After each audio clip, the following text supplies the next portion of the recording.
پہلا ریفرنس ہے میرے بھائیو شرح صحیح مسلم اہل حدیث کی، علامہ وحید الزمان۔ صحیح مسلم میں حدیث ہے انٹرنیشنل نمبر کے مطابق 6409۔ میں نے اپنے لیپ ٹاپ کے اندر وہ پہلے ہی کر کے رکھی ہے تاکہ میں آپ کو ورڈ بائی ورڈ وہ کمنٹس پڑھ کے بتا سکوں۔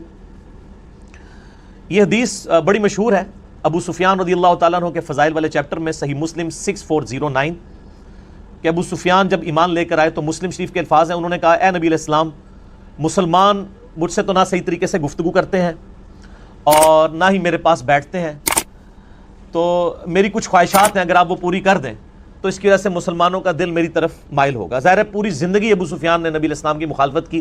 ابو جہل تو صرف بدر میں آیا تھا نا، اس کے بعد ساری جنگیں ابو سفیان نے لڑی تھی، فتح مکہ کے موقع پہ وہ مسلمان ہو گیا، تو ظاہر ہے کوئی سوئچ تو آن نہیں ہونا تھا کہ ایک دن میں ہی لوگ اس سے محبت کرنا شروع کر دیتے۔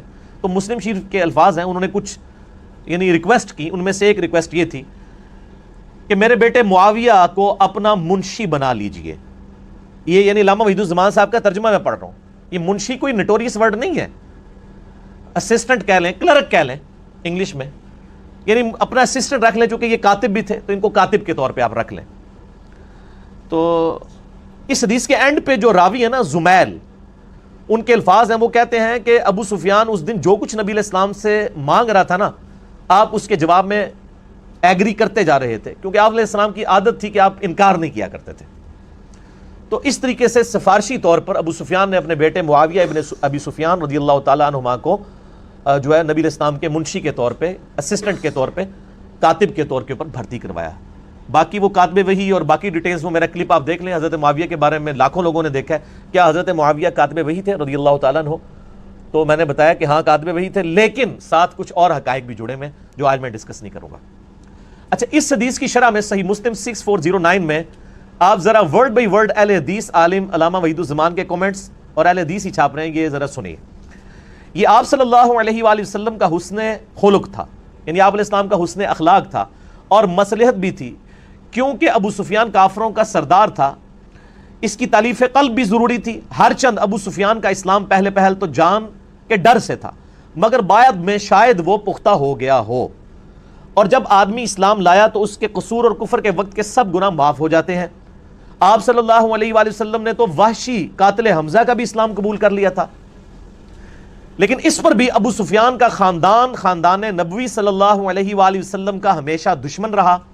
ابو سفیان عمر بھر حضرت صلی اللہ علیہ وآلہ وسلم سے لڑتا رہا اور صدہا مسلمانوں کو اس نے شہید کیا، اور اس کے بیٹے معاویہ ابن ابی سفیان نے جناب امیر المومنین خلیفہ برحق علی مرتضی شیر خدا رضی اللہ تعالی عنہ کا مقابلہ کیا اور جنگ صفین میں ہزاروں مسلمانوں کا خون کیا، اور پھر اس کے بیٹے یزید نے تو ستم ہی ڈھایا، سیدنا حسن کو زہر دلوایا اور سیدنا حسین کو ایسے ظلم سے شہید کرایا جس کا حال لکھنے سے قلم کانپتا ہے۔ یہ علامہ وحید الزمان صاحب لکھ رہے ہیں کہ حسن و حسین کے قاتل کون ہیں؟ آل امیہ، اور دیکھیں وہ کہتے ہیں پورا خاندان پڑ کے رکھ چڑھا ہے، انہوں نے کیا دادا جڑا ہے وہ نبی نال لڑتا رہا، پیو یزید دا جڑا ہے وہ علی نال لڑتا رہا، تے پتر نے حسن حسین نو شہید کروایا، جس کا حال لکھنے سے قلم کانپتا ہے۔ پھر یزید کے بعد سارے خلفائے بنو امیہ سوائے عمر بن عبدالعزیز کے خاندان نبوی کے دشمن ہی رہے اور ہمیشہ درپے ایذا ہی رہے، اور دنیا ادنا کے واسطے اپنی آخرت کو تباہ کرتے رہے، لا حول ولا قوت الا باللہ، یہ انہوں نے لکھا ہے ساتھ۔ تو بس میرے خیال ہے اس پہ مجھے مزید کوئی کمنٹس دینے کی ضرورت نہیں ہے۔ دوسرا ریفرنس بھی علامہ وحید الزمان صاحب کا صحیح مسلم میں ایک حدیث ہے انٹرنیشنل نمبر کے مطابق 5976 اور 5977، اور یہ بخاری میں بھی اس کا کچھ حصہ ہے کہ نبی الاسلام نے اپنی وفات سے 1 مہینہ پہلے خطبہ دیا اور فرمایا مجھے یہ ڈر نہیں کہ تم میرے بعد مشرک ہو جاؤ، البتہ مجھے ڈر ہے کہ دنیا کی محبت تم پر غالب آ جائے گی، دنیا کے خزانے تم پر اللہ کی طرف سے کھول دیے جائیں گے، اور پھر تم دنیا کی محبت میں ایک دوسرے کو قتل کرو گے جس طرح اگلی امتوں نے کیا، اور تم بھی تباہ و برباد ہو جاؤ گے جس طرح اگلی امتیں تباہ و برباد ہوئی۔ اب یہ بڑی سخت حدیث تھی، اس حدیث پہ کامنٹس کر رہے ہیں علامہ وحید الزمان صحیح مسلم انٹرنیشنل نمبر کے مطابق 5976 اور 5977، اس کے فٹ نوٹ پر لکھتے ہیں ورڈ بائی ورڈ، اور دنیا کے واسطے آخرت کا خیال چھوڑ دو گے۔ مسلمانوں نے حضرت صلی اللہ علیہ وآلہ وسلم کے چند روز بعد ہی یہ ایسے کام شروع کر دیے اور آپس میں پھوٹ کی بنا ڈال دی، یعنی پھوٹ کی بنیاد ڈالی۔ معاویہ حضرت علی سے لڑے اور یزید نے خاندان نبوت کو تباہ کیا۔ یہ اہل حدیث عالم یہ تو جب سے انڈیا اور یہ جو سعودیہ اور ایران کی ٹسل شروع ہوئی ہے نا تو یہ تھوڑے اہل حدیث اس طرف گئے ہیں، ورنہ پرانے اہل حدیث جتنے بڑے محب اہل بیت ہیں، نہ بریلوی ہیں نہ دیوبندی ہیں. اور حجاج نے عبداللہ ابن زبیر کو شہید کیا اور فتنوں کی تار بند گئی. اس روز سے آج تک مسلمانوں کا وہی حال ہے کہ کسی ایک خلیفہ پر سب اکٹھے نہیں ہو سکے. آخر کافر موقع پا کر ان پر غالب ہوئے اور ان کی قوت کو خاک میں ملا دیا. والعیاذ باللہ تعالی. اب انہی کے روحانی شاگرد ہیں سید داود راز، جو کمبائنڈ جمعیت اہل حدیث انڈیا پاکستان کے صدر تھے اور علامہ وحید الزمان صاحب کو اپنا مرشد مانتے ہیں. جگہ جگہ وہ صحیح بخاری کی شرح میں ان کے ریفرنسز کوٹ کرتے ہیں.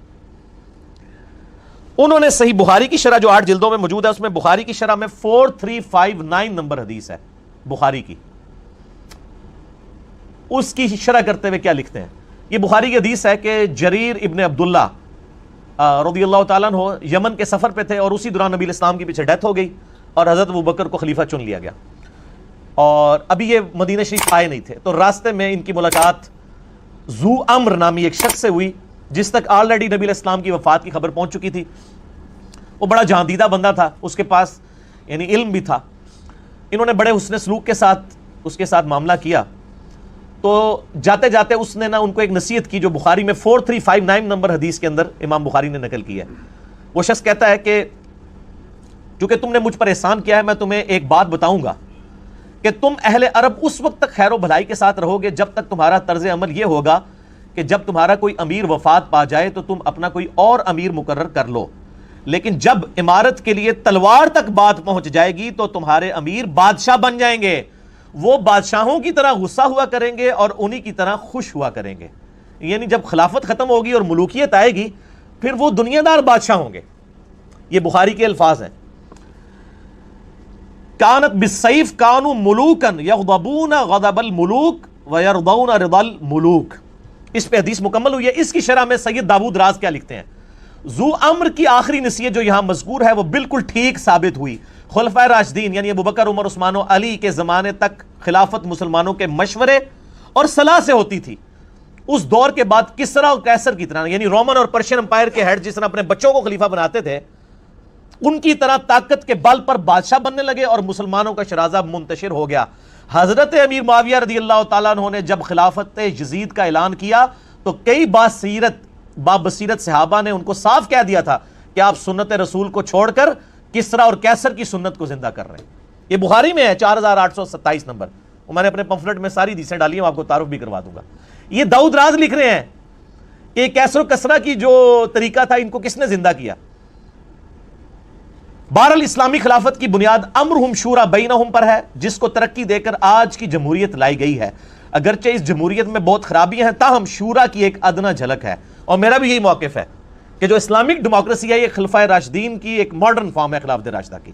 اور یہ دیکھ لیں سید داؤد راز صاحب نے بھی یہی لکھا ہوا ہے الحمدللہ. یہ 3 ریفرنسز تھے اہل حدیث علماء کے.